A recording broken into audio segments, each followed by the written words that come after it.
psaume 83 pendant cette semaine que le Seigneur vient d'ouvrir pour la consolation, le réveil de l'Afrique et de la RDC. Dans le psaume 83, l'objectif de ce psaume, c'est demander l'intervention divine à cause des menaces de nos ennemis ayant la détermination de nous exterminer. Maintenant, nous avons le devoir de ne pas avoir peur, mais de prier notre Dieu qu'il s'élève de son silence et qu'il combatte pour nous, qu'il fasse quelque chose de la honte à nos ennemis, qui les permettra de laisser l'Afrique tranquille et que l'Afrique fasse sa mission. Que l'Afrique s'élève et que l'Afrique et la RDC prient.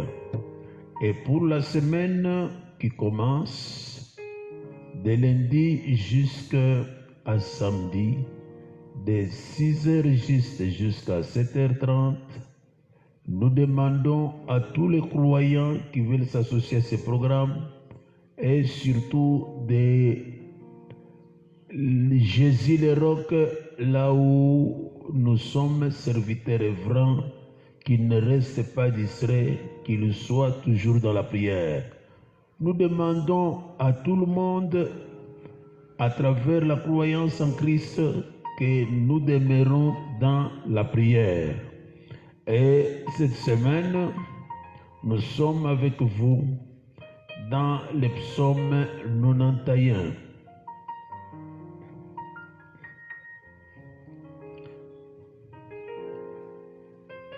Ce psaume nous montre ce qu'il faut faire. Ce psaume enlève la pensée de la peur. Ce psaume montre là où nous pouvons nous cacher. Ce psaume nous réveille à servir le Seigneur, à garder notre état de la sainteté, à ne pas être de paresseux en servant le Seigneur, louer le Seigneur, adorer le Seigneur, chercher les âmes perdues pour le Seigneur, soutenir l'œuvre de Dieu dans l'église là où vous êtes, n'oubliant pas à faire vos actions de grâce, de donner les dîmes et les offrandes. C'est par ce moyen que ces églises fonctionnent en atteignant d'autres objectifs qui demandent le moyen financier.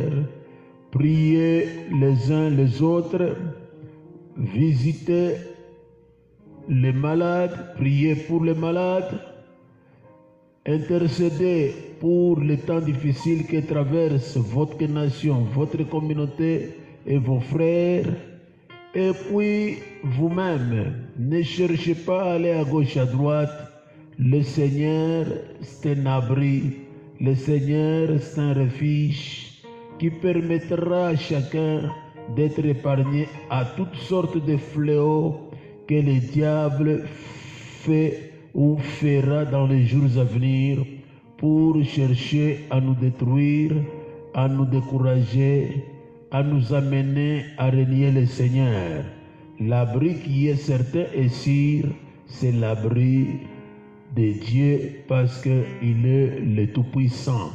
Que cette parole vous fortifie, que cette parole vous assiste. Dieu vous attend, vous abritez à lui. Vous ne serez pas atteint par aucun fléau démoniaque. Au nom et par le sang de Jésus-Christ. Amen.